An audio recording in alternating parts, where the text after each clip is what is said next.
আসসালামু আলাইকুম ও রহমতুল্লাহি ওবারাকাতুহু। প্রিয় তাকদির ইসলামিক টিভি শ্রোতা ও বন্ধুরা, আশা করি আল্লাহর অশেষ রহমত ও মেহেরবানিতে আপনারা সকলেই ভালো আছেন।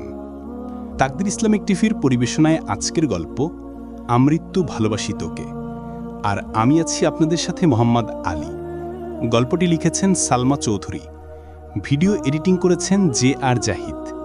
তো চলুন দেরি না করে গল্পে ফিরি। আজকের গল্প আমৃত্যু ভালোবাসি তোকে। আলী আহমদ খান ফোন রিসিভ করতেই মোজামেল খান স্বাভাবিক কণ্ঠে বললেন, ভাইজান কেমন আছো? আলহামদুলিল্লাহ, তুই কেমন আছিস? আলহামদুলিল্লাহ। বাসার সবাই কেমন আছে? কেমন আর থাকবে, তোর ভাতিজা অ্যাক্সিডেন্ট করে হাসপাতালে পড়ে আছে। কে? আবির? হ্যাঁ। কবে? কিভাবে? আজকেই, কিছুক্ষণ আগে। কিভাবে অ্যাক্সিডেন্ট করছে এটা ছেলের জ্ঞান ফিরলে বলতে পারবো, এখনো জ্ঞান ফিরেনি। আমি রওনা দিব এখন? না, ডাক্তার বলছেন তেমন সমস্যা নেই, কয়েক ঘন্টার মধ্যে জ্ঞান ফিরবে। তাছাড়া কাল পরশু নাগাদ হয়তো বাসায় নিয়ে যেতে পারবো, তুই কাজ শেষ করেই আয়। আচ্ছা, তানভীরের কি অবস্থা? ওর অবস্থা আমি বলতে পারবো না। আবিরকে হাসপাতালে এনে কোথায় গেছিল কে জানে, মাত্র আসছে। তোমরা সাবধানে থেকো, আর আমি তানভীরের সাথে কথা বলে নিব। রাত 12টা বাজতে চলল, আবিরের এখনো জ্ঞান ফিরেনি। তানভীর আর রাকিব হাসপাতালের বেলকুনিতে বসে আছে। মেঘ আবিরের পায়ের কাছে বসে আছে। হালিমা খান, মালিহা খান দুজনে আবিরের পাশে বসে আছেন। তানভীর রুমে এসে স্বাভাবিক কণ্ঠে বলল, তোমাদের এখানে থাকতে হবে না, আমি আর রাকিব ভাইয়া আছি, কোনো সমস্যা হলে জানাবো। মালিয়া খান সঙ্গে সঙ্গে বলে উঠলেন, আমি যাব না, এখানেই থাকবো। আবিরের জ্ঞান ফিরবে কখন? ডাক্তার বলছেন একটু সময় লাগবে, অপেক্ষা করা ছাড়া আমাদের হাতে আর কোনো উপায় নেই। জ্ঞান না ফিরলে আমি বাসায় যাব না। বড় আম্মু প্লিজ এমন করো না, তুমি অসুস্থ। তাছাড়া বড় আব্বুরও পর্যাপ্ত রেস্ট নেওয়া দরকার। তোমরা বাসায় গিয়ে ঘুমাও, সকালে রান্না করে খাবার নিয়ে এসো। মালিয়া খানের আপত্তি সত্ত্বেও তানভীর হালিমা খানকে চোখের ইশারায় বুঝালো ওনাদের নিয়ে যাওয়ার জন্য। মেঘ মাথা নিচু বসে আছে। মেঘকে উদ্দেশ্য করে ঠান্ডা কণ্ঠে তানভীর বলল, আম্মুরা বাসায় যাচ্ছে, তুইও বাসায় চলে যা। মেঘ মাথা নিচু করেই উদ্বিগ্ন কণ্ঠে বলল, আমি কোথাও যাব না, সমস্যা নেই, আমরা আছি, তুই বাসায় যা। আমিও থাকবো, তানভীর শক্ত কণ্ঠে বলল। মেঘের চোখ টলমল করছে। চোখ তুলে তাকালো তানভীরের দিকে, করুণ স্বরে বলল, প্লিজ ভাইয়া, আমি থাকি। তানভীর গম্ভীর কণ্ঠে মেঘকে বোঝানোর চেষ্টা করল, কিন্তু মেঘ যাবে না মানে যাবেই না। বাধ্য হয়ে তানভীর আম্মু, বড় আম্মু আর বড় আব্বুকে বুঝিয়ে শুনিয়ে গাড়ি পর্যন্ত দিয়ে আসছে। হালিমা খান মেঘকে নিয়ে যেতে চাইলে তানভীর স্বাভাবিক কণ্ঠে বলল, বনু থাকতে চাচ্ছে থাকুক, তাছাড়া তোমরা তো সকালে আসবেই। তুমি বড় আব্বু আর বড় আম্মুর খেয়াল রেখো, ঠিক আছে? যাও তোমরা। ওরা চলে যেতেই বন্যার নাম্বার থেকে তানভীরের ফোনে কল আসছে। তানভীর কল রিসিভ করতে করতে ভেতরে গেল। বন্যা উতলা হয়ে শুধালো, আবির ভাইয়া কেমন আছেন? আমার ভাইয়ার খবর নেয়ার কি দরকার? চিন্তা করো না, তোমাদের আশা পূরণ হয়েছে। মানে? ভাইয়া অ্যাক্সিডেন্ট করে এখন হাসপাতালে ভর্তি আছে। কি বলছেন এসব? তোমরা তো এটাই চাইছিলে। বন্যা মলিন স্বরে বলল, বিশ্বাস করুন, আমি এমন কিছু চাইনি। ওরা মজা করছিল, আর তুমি ওখানেও কি করছিলে? তুমি মেঘকে বারণ করতে পারলে না? ও আমার কথা শোনেনি। আমি বারণ? কিসের বেস্ট ফ্রেন্ড তুমি? বারণ করা সত্ত্বেও বনু তোমার কথা অমান্য কিভাবে করে?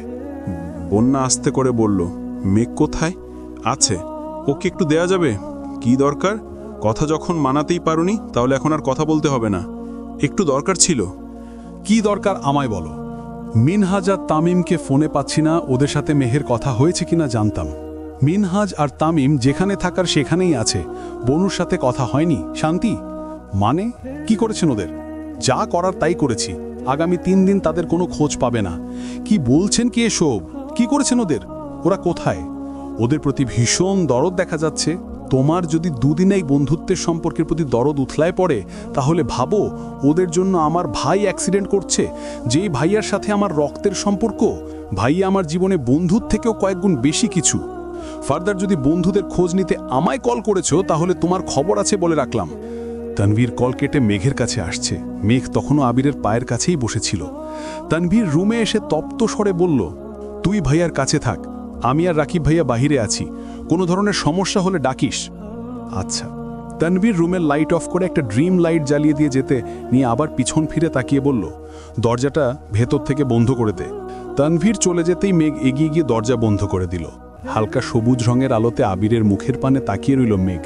নিস্তব্ধ পরিবেশে আবিরকে দেখে ভেতর ফেটে কান্না আসছে মেঘের।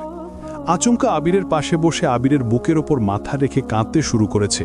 দীর্ঘ সময় ধরে অঝরে কাঁদছে। মেঘের চোখের পানিতে আবিরের বুক ভিজে গেছে। কত সময়ব্যাপী মেঘের গভীর ক্রন্দন চলল তা জানা নেই। শ্বাস ছেড়ে কান্নারত অবস্থায় বলতে শুরু করল, আমি মিনহাজকে পছন্দ করি না, একটুও করি না। আপনাকে ছাড়া আমি কাউকে পছন্দ করি না। আপনি আমার জীবনের প্রথম এবং একমাত্র ভালোবাসা। আবির ভাইকে ছাড়া মেঘ একেবারে নিঃস্ব। বিশ্বাস করুন, আমি আপনাকে অনেক ভালোবাসি। আপনাকে আমি এভাবে দেখতে চাইনি। আপনার মুখে ভালোবাসি শব্দটা শুনতে চেয়েছিলাম, আর কিছুই চাইনি আমি। মিনহাজরা আমায় বুঝিয়েছিল আমি এমন আচরণ করলে আপনি আমায় ভালোবাসি বলবেন, আপনার মনের কথা আমায় জানাবেন। ওদের কথা মেনে আমি আপনার সাথে উল্টাপাল্টা আচরণ করছি। আমায় মাফ করে দেন প্লিজ। আমি আর জীবনেও কারো কথা শুনব না। আপনি ভালো না বাসলেও আমি কোনোদিনও বাড়াবাড়ি করব না। আমি সারা জীবন আপনাকে একতরফা ভালোবাসবো, কোনোদিন কোনো অধিকার দেখাবো না। আপনি সুস্থ হয়ে উঠুন প্লিজ। আপনি অসুস্থ থাকলে আপনার চড়ুইয়ের কি হবে? কিছুক্ষণ চুপ থেকে মেঘ আবার বলতে শুরু করলো, ছোটবেলায় আপনি আমায় একটা থাপ্পড় দিয়েছিলেন বলে আমি আপনার সাথে দিনের পর দিন কথা বলিনি। আপনি অনেক চেষ্টা করেছেন, আপনি তারপরও আমায় নিঃস্বার্থভাবে ভালোবেসেই গেছেন। দেশে ফেরার সময় সবচেয়ে বেশি গিফট আমার জন্যই নিয়ে আসছেন। আপনি বাইক কিনে বাসায় আসার পর প্রথমবার আপনাকে দেখে আমার হৃদস্পন্দন থেমে গেছিল। সেদিন আমি প্রথমবারের মতো আপনার প্রতি দুর্বলতা অনুভব করেছিলাম। তারপর থেকে প্রতিদিন প্রতিক্ষণে আপনার প্রতি দুর্বল হতে শুরু করি। দেখতে দেখতে সেই দুর্বলতা কখন ভালোবাসায় পরিণত হয়ে গেছে আমি বুঝতেই পারিনি। আপনি আমার কাছাকাছি থাকলে আমার আকাশে রংধনু ওঠে, মনটা প্রজাপতির মতো ঘুরে বেড়ায়। দূরে চলে গেলেই মনের উঠোনে বৃষ্টি নামে। ক্ষণে ক্ষণে আপনি নিজের অজান্তেই আমায় নিয়ন্ত্রণ করতে শুরু করেছেন। আপনি হয়তো জানেনও না, আপনাকে দেখার জন্য প্রতিদিন কত ঘন্টা বেলকনিতে অপেক্ষা করি, কত রাত নির্ঘুম কাটাই। আপনার এক ঝলক হাসি দেখার জন্য ঘন্টার পর ঘন্টা আপনার অভিমুখে চেয়ে থাকি। আপনার প্রতি এত বছরের ক্রোধ কয়েক মাসেই কিভাবে যেন প্রণয়ের রূপ নিয়েছে। এখন রাগ করলেও সেই রাগ বেশি সময় স্থির হয় না। আপনার একটু যত্নেই সব ভুলে যায়। কিন্তু সব ভুলে গেলেও আপনার আশেপাশে কোনো মেয়ের ছায়া আমি কোনোভাবেই সহ্য করতে পারি না। মালা আপু এমপির মেয়ের আচরণে আমায় যতটা রাগিয়েছিল তার থেকে কয়েকগুণ বেশি কষ্ট পেয়েছিলাম যেদিন আপনি বলেছিলেন আপনি বিবাহিত একটা বাচ্চা আছে। তখন দুরাত আমি শুধু কেঁদেই ছিলাম। আপনার অনাদায়ী কর্মকাণ্ড আর কিছু অনাকাঙ্ক্ষিত আচরণে ক্ষুব্ধ হয়ে মিনহাজদের তালে তাল মিলিয়েছিলাম। আপনার অধিকার বোধ আমায় বরাবর আকৃষ্ট করে, তবে আজ কেন অধিকার দেখাননি? আমি আপনার কথায় হ্যাঁ বলেছিলাম যাতে আপনি আপনার মনের ভাব প্রকাশ করতে পারেন। আপনি তখন আমায় দুটো থাপ্পড় দিয়ে কেন কিছু বললেন না? কেন আপনি নিশ্চুপ থেকে নিজের ক্ষতি করেছেন? মেঘের কান্না ধীরে ধীরে কমে এসছে, তবে এখনও ফুপিয়ে ফুপিয়ে কাঁদছে। আবিরের বুকে মাথা রেখেই দীর্ঘ নিঃশ্বাস ছেড়ে বলল, আজকের পর আর কোনোদিন কোনো প্রকার বাড়াবাড়ি করব না। আপনি যেভাবে চান আমি সেভাবেই চলব। আপনার ভালোবাসা আদায় করতে আর উঠে পড়ে লাগব না। আপনি ভালোবাসলেও আমি আপনার, আপনি ভালো না বাসলেও আমি আপনার। তবুও প্লিজ সুস্থ হয়ে উঠুন। গভীর রাত পর্যন্ত মেঘ আবোল তাবোল বলেই গেছে আর আবিরকে ডেকেছে। ধীরে ধীরে মেঘ শান্ত হয়ে গেছে। ক্লান্তিতে আবিরের বুকে মাথা রেখে দু হাতে জড়িয়ে ধরা অবস্থাতেই ঘুমিয়ে পড়েছে। 1 মিনিট, 2 মিনিট, 5 মিনিট পর ঘুমের মধ্যে মেঘের নিঃশ্বাস ভারী হয়ে গেছে। সহসা পিটপিট করে চোখ মিলল আবির। জ্ঞান ফিরেছে অনেকক্ষণ আগে। প্রিয়সীর আবেগ জড়িত অনুভূতি শুনতেই ইচ্ছা করেই চোখ বন্ধ করে রেখেছিল। আবির চোখ নামিয়ে তাকালো মেঘের ক্রন্দিত মুখের পানে। মৃদু আলোতে আবিরের প্রিয়সীকে দেখল খানিকক্ষণ। সহসা চোখ বন্ধ করে লম্বা করে শ্বাস ছাড়ল। এটা প্রথমবার নয়। মেঘ আবিরের জন্য প্রথমবার যখন কেঁদেছিল তারপর 1 সপ্তাহ গলা দিয়ে কথা বের হয়নি মেঘের। তখন মেঘের বয়স 4 কি 5 আর আবিরের বয়স 12 কি 13 চলে। আবির তখন হঠাৎ করে গুরুতর অসুস্থ হয়ে পড়েছিল। টানা 15 দিন ওপরে অসুস্থ অবস্থায় হাসপাতালে ভর্তি ছিল। অবুঝ মেঘের জীবনে আবির তখন একমাত্র খেলার সঙ্গী ছিল। আবির আর তানভীরের বয়সের পার্থক্য 2 বছর হয়।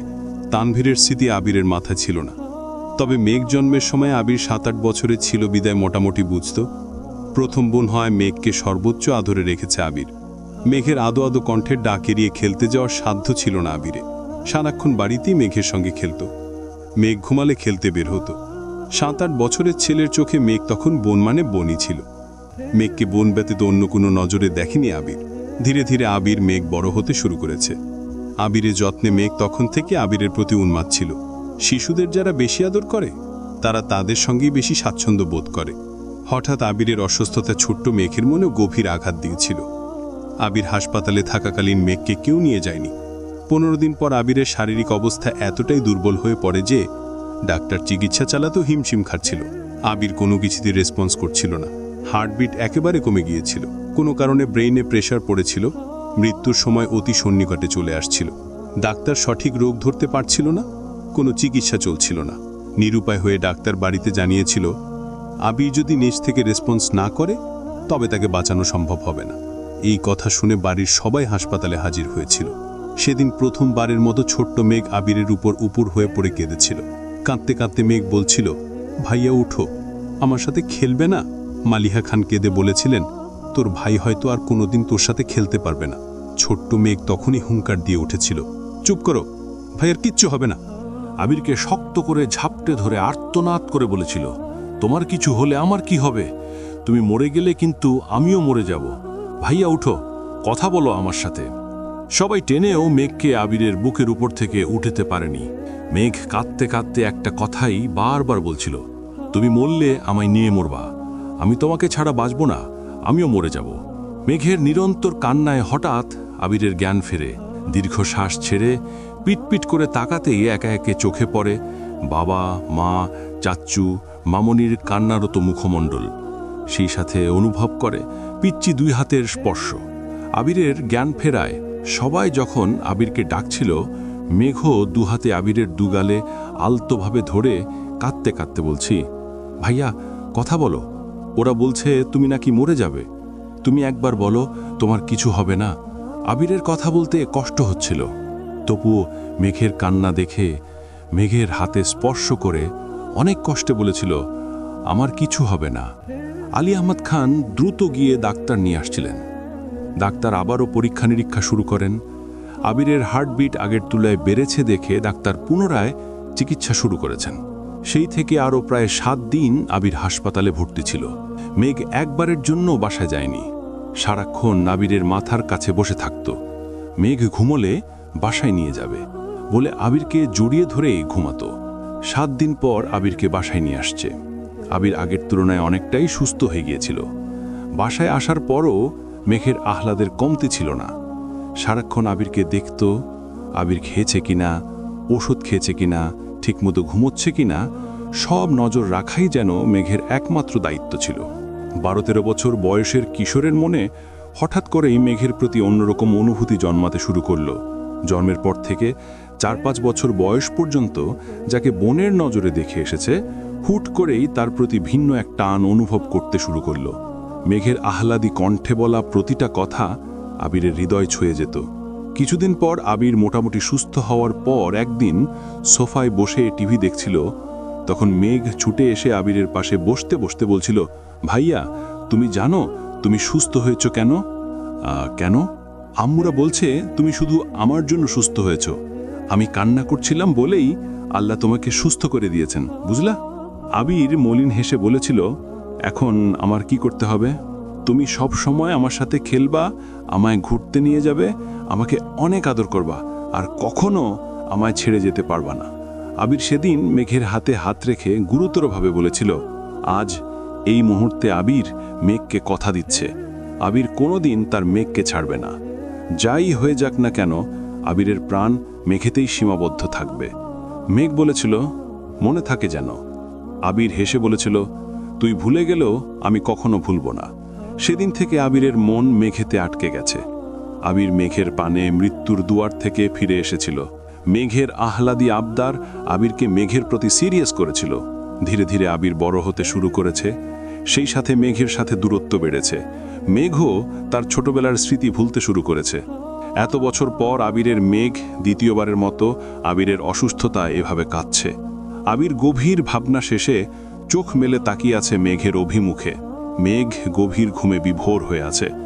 চোখের পানি এখনো গাল বেয়ে গুড়িয়ে পড়ছে।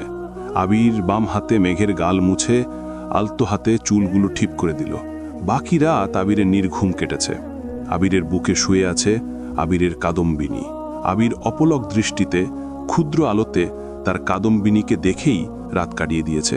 ভোরের আলো ফুটতে শুরু করেছে এমন সময় আবির ঘুমিয়েছে। তার ঘণ্টাখানেক পর আচমকা মেঘের ঘুম ভাঙে। নিজেকে আবিষ্কার করে আবির ভাইয়ের প্রশস্ত বুকে। চোখ তুলে তাকায় আবিরের মুখের পানে। আবিরকে ঘুমন্ত অবস্থায় দেখে স্বস্তির নিঃশ্বাস ছেড়ে উঠতে নিলে পিঠে ভারী কিছু অনুভব করে। ঘুমের মধ্যে চুলের খোপা খুলে এলোমেলো হয়ে গিয়েছিল। চুলের কারণে কিছু বুঝতে পারছে না।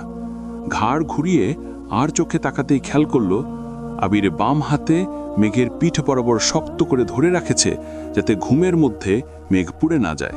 মেঘ বিপুল চোখে আবিরের হাতের দিকে তাকিয়ে আছে। নিজের অজান্তেই মেঘের ঠোঁটে হাসি ফুটে উঠল। যাকে ঘিরে মেঘ লক্ষাধিক স্বপ্নের পাহাড় বুনেছে, সেই আবির ভাইয়ের বুকে মাথা রেখে সারা রাত কাটিয়েছে, এটা ভেবেই মেঘের দুচোখ আনন্দে ছলছল করেছে। বুকের ভেতর অজানা অনুভূতি জেগে উঠছে। আবিরের হাতের দিকে তাকিয়ে মেঘের মন অধিকতর পুলকিত হচ্ছে। মেঘ আর চোখে নিগুড় দৃষ্টিতে আবিরের সুষুপ্ত ধৃষ্টতায় কিছুক্ষণ তাকিয়ে রইল। চোখ সরানো বা পলক ফেলার কথা বেমালুম ভুলে গেল। অজান্তেই কাদম্বিনীর ঠোঁটে লেগে আছে ললিত হাসি। মেঘের স্বাভাবিক চেহারা মুহূর্তের মধ্যেই লজ্জায় লাল হয়ে গেছে। ক্ষণে ক্ষণে আবিরের অভিমুখে চেয়ে থাকার শক্তি হারিয়ে ফেলছে। দুর্ভেদ্য আবেশে মেঘের চোখ টানছে। মনের বিরুদ্ধে নিজেকে অক্লিষ্ট রাখার নিরবধি চেষ্টা চালাচ্ছে। আচমকা মেঘের নিঃশ্বাস থমকে গেছে। মনের কোণে একটা গূঢ় প্রশ্ন উদ্গত হলো। মেঘ নিজেকে নিজে প্রশ্ন করল, আবির ভাইয়ের জ্ঞান কখন ফিরেছে? আর উনি কি সজ্ঞানে আমায় ধরেছেন, নাকি ঘুমের ঘোরে? মেঘ শুকনো ঢোক গিলল। হুড় হুড় করে বুক কাঁপছে, সাথে লজ্জায় রাঙা হয়ে আছে কাদম্বিনীর উজ্জ্বল চেহারা। এভাবে আর থাকা সম্ভব হচ্ছে না। মেঘের হৃৎপিণ্ডের কম্পনে আবির যে কোনো সময় সজাগ হয়ে যেতে পারে। তাই মেঘ ঘুরে কাঁপা কাঁপা হাতে আবিরের হাতটা সরিয়ে কোনো রকমে উঠল। চুল ঠিক করে ওয়াশরুম থেকে ফ্রেশ হয়ে বেরিয়ে মাথায় ওড়না দিতে দিতে তাড়াতাড়ি দরজা খুলে দিল। হাতে ফোন নেই, নেই কোনো ঘুড়ি। কত বেলা হয়েছে তা বুঝার উপায়ও নেই। মেঘের দরজা খোলার শব্দে তানভীর হচকচিয়ে উঠল। এসে ধীর কণ্ঠে শুধালো, ভাইয়ার জ্ঞান ফিরেছে? মেঘ শান্ত স্বরে বলল, মনে হয় ফিরেছে, এখন ঘুমাচ্ছেন। ভাই বোনের কথোপকথন শুনে রাকিবের ঘুম ভেঙে গেছে। তড়িঘড়ি করে উঠে উত্তেজিত কণ্ঠে প্রশ্ন করল, আবির উঠেছে? মেঘ এপাশ হস মাথা নেড়ে বলল, না। মেঘ সাইড হয়ে দাঁড়াতেই রাকিব আর তানভীর রুমে ঢুকল। ওদের হালকা পাতলা কথাতে আবিরের ঘুম ভেঙে গেছে। আবির চোখ পিটপিট করে একে একে তানভীর, রাকিব আর মেঘের দিকে তাকিয়েছে। সম্পূর্ণ রুমে একবার চোখ বুলিয়ে আবির পুনরায় তানভীর আর রাকিবের দিকে তাকিয়েছে। রাকিব ভ্রু কুঁচকে গম্ভীর মুখ করে আবিরের দিকে তাকিয়ে আছে। আবির এক মুহূর্ত চেয়ে থেকে অকস্মাৎ মলিন হাসল। আবিরের হাসি দেখে রাকিবের মেজাজ গরম হচ্ছে। ফোঁস করে শ্বাস ছেড়ে রাকিব মেঘকে উদ্দেশ্য করে স্বাভাবিক কণ্ঠে বলল, মেঘ, তুমি একটু বাহিরে যাও তো। মেঘ সরু নেত্রে রাকিবকে দেখে সাথে সাথে তানভীরের দিকে তাকালো। তানভীর চোখ দিয়ে ইশারা করতেই মেঘ চুপচাপ রুম থেকে বেরিয়ে গেছে। রাকিব রাগান্বিত কণ্ঠে বলল, তানভীর, দরজাটা বন্ধ কর। রাকিবের কথা মতো তানভীর তাই করল। রাকিব আশেপাশে তাকিয়ে হঠাৎই এগিয়ে গিয়ে রুমের এক কর্নার থেকে একটা পাইপ মাথার ওপর তুলে দ্রুত আসতে নিলে আবির চেঁচিয়ে উঠে, এই! তানভীর রাকিবের দিকে তাকিয়ে সহসা ছুটে গিয়ে পেট বরাবর শক্ত করে ধরে বলল, কি করছো তুমি? রাকিব রাগান্বিত কণ্ঠে বলল, তোর যে হাত আর পাটা ঠিক আছে ওটাও ভেঙে ফেলবো। মরার যখন এত শখ তাহলে ভালো করেই মারি। তানভীর ধীর কণ্ঠে রাকিবকে বলল, থাক, বাদ দাও, এমনিতেই ভাইয়ার অবস্থা খারাপ। রাকিব পাইপ হাতে নিয়ে আবিরের কাছে আস্তে আস্তে রাগে কটকট করে বলল, তোর ফাটা মাথা আরও ফাটিয়ে দেব। আবিরের ঠোঁটে এখনো হাসি লেগেই আছে। আবির মৃদুস্বরে বলল, তোর ইচ্ছে হলে দিয়ে ফাটিয়ে। রাকিব গম্ভীর মুখ করে বলল, আবির, তোর সাহস দেখে আমি অবাক হয়ে গেছি। তুই কিভাবে পারলি এমন কাজ করতে? রাকিব পুনরায় বলল, মেঘ কি বলছে না বলছে, তুই এতেই চটে গিয়ে মরতে চলে গেলি? তুই কি ভাবছিলি তুই মরে গেলেই সব কিছুর সমাধান হয়ে যাবে? আমাদের আসা পর্যন্ত অপেক্ষা করতে পারতি তো। মেঘ বললেই হলো, প্রয়োজনে মেঘকে বিয়ের আসর থেকে উঠিয়ে এনে হলেও তোর সাথে বিয়ে দিব। আর কোনো ছেলেকে সামান্য পছন্দ করে বলাতে তুই এমন কাণ্ড করে বসলি। মেঘের মনে যত যাই থাকুক সবগুলাকে মেরে সেখানে তোর বসতি স্থাপন না করলে আমিও রাকিব না। আবির মুচকি হেসে বলল, আমার মেঘ আমার ছিল, আমার আছে, আর আমৃত্যু আমারই থাকবে। ও কোনো ছেলেকে পছন্দ করা তো দূর, কোনো ছেলের দিকে ভালোভাবে তাকিয়েই দেখে না। ওর মন মস্তিষ্ক জুড়েই আবির ব্যতীত অন্য কোনো পুরুষের অস্তিত্ব নেই, আর কোনোদিন কেউ আমার কাদম্বিনীর প্রিয় পুরুষ হতে পারবেও না, এই কনফিডেন্স আমার আছে। তাহলে মিনহাজের থেকে ফুল নিল যে? ফুল নিতে দেখছিস? না, কিন্তু ছবি যা দেখছিস সবগুলো তো মিনহাজ ওকে ফুল অফার করছে, কিন্তু আমার মেঘ সেই ফুল ছুঁয়েও দেখেনি। তারপরও ওই ছেলের সাহস কীভাবে হলো এভাবে মেঘকে ফুল দেয়ার? এটা ওদের প্ল্যান ছিল। ওরা ছবি তুলে ফেসবুকে পোস্ট করার প্ল্যান করেছিল, যাতে সেটা আমার চোখে পড়ে। কিন্তু আমি ওখানে চলে যাওয়াতে ওরা থতমত খেয়ে ফেলছে। তুই এসব কিভাবে জানিস? মেঘ বলছে। আমি আগে থেকেই সব জানতি, তাছাড়া মেঘও কিছুটা বলছে। হারামি, তুই যদি আগে থেকেই সব জানতিস তাহলে অ্যাক্সিডেন্ট করতে গেছিলে কেন? আবির গম্ভীর কণ্ঠে বলে উঠল। আমি মেঘকে বেশি কিছুই বলতাম না, বরং ওদের সাথে আড্ডা দিয়ে আমি ওকে নিয়ে চলে আসতাম। কিন্তু ওই ছেলের এক্সট্রা কেয়ার দেখে সঙ্গে সঙ্গে পায়ের রক্ত মাথায় উঠে গেছিল। না বোঝেই হুট করে প্রশ্ন করে বসি, মেঘ সেই ছেলেকে পছন্দ করে কিনা। আমার 100%-এর জায়গায় 1000% কনফিডেন্স ছিল মেঘ না বলবে, অন্তত আমার চোখের দিকে তাকিয়েও কোনোদিন মিথ্যা বলতে পারবে না। কিন্তু ও যখন আমার চোখে চোখ রেখে হ্যাঁ বলল, তখন এক মুহূর্তের জন্য মনে হচ্ছিল আকাশটা বোধহয় আমার মাথায় ভেঙে পড়েছে। আমি দাঁড়িয়ে থাকার শক্তি পাচ্ছিলাম না। আমি আগে থেকেই জানি এসব কিছু ওদের প্ল্যান। ওরা আমার মুখ থেকে কিছু শুনতে চাচ্ছে, কিন্তু ওর হ্যাঁ শোনার পর নিজের উপর নিয়ন্ত্রণ হারিয়ে ফেলেছিলাম। যখন বুঝতে পেরেছি এখানে থাকাটা রিস্ক, তখনই আমি সেখান থেকে চলে গেছি। একটু শান্ত থাকলেই মাথাটা ঠিক হয়ে যেত, তাহলে এভাবে অ্যাক্সিডেন্ট করতে হতো না। আরে বাবা, আমি ইচ্ছেকৃত অ্যাক্সিডেন্ট করিনি। আমি যেখানে জানিও আমার, সেখানে অ্যাক্সিডেন্ট করে মরতে বসা বোকামি ছাড়া কিছুই না। তো করলি কিভাবে? ফাঁকা রাস্তা, মন খারাপ, তাই আমি মোটামুটি ভালো স্পিডে বাইক চালাচ্ছিলাম। প্রায় জনমানব শূন্য এক জায়গায় হুট করে এক পাগল বাইকের সামনে চলে আসছে। পাগলের অবস্থা তো জানিসই, রাস্তার মাঝখানে এদিক সেদিক ছুটাছুটি করছে। যখন বুঝতে পারছি পাশ কেটে যাওয়া কষ্টকর হবে, ততক্ষণে প্রায় কাছাকাছি চলে গেছি। পাগলের আলামত দেখতে দেখতে স্পিড ব্রেকার খেয়ালই করিনি। আচমকা ব্রেক করাতে স্পিড ব্রেকার ধাক্কা লাগছে।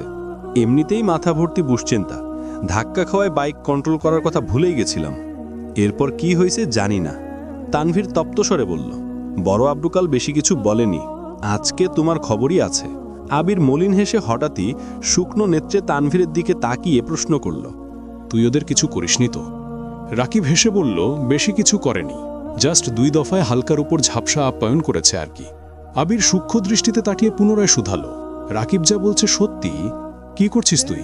তানভীর চোখ নামিয়ে মৃদু স্বরে বলল, যা করার তাই করেছি, তোমার তাদের নিয়ে ভাবতে হবে না। এখন কোথায় আছে? আছে কোনো এক জায়গায়। তুই বন্যার সামনে মেরেছিস? হ্যাঁ, তোরে আমি কি বুঝাইলাম তানভীর, আর তুই এটা কি করলি? আমি এত মেপে চলতে পারবো না ভাইয়া।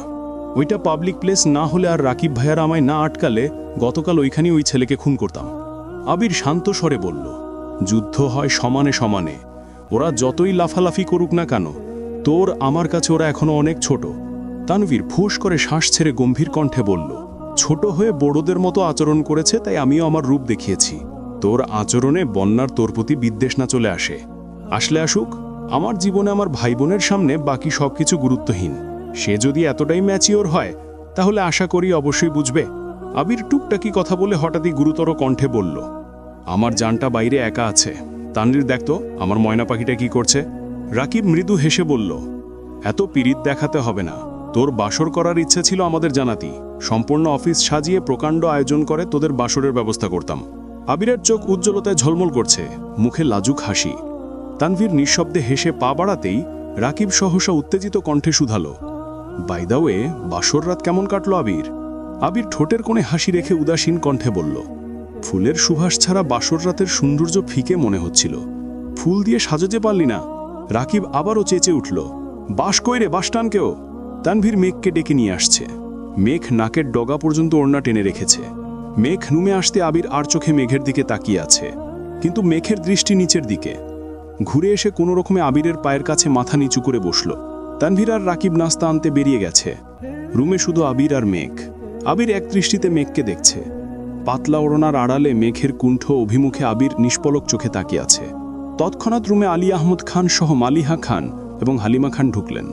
আলী আহমদ খান রাগী স্বরে বললেন, জ্ঞান ফিরেছে তাহলে?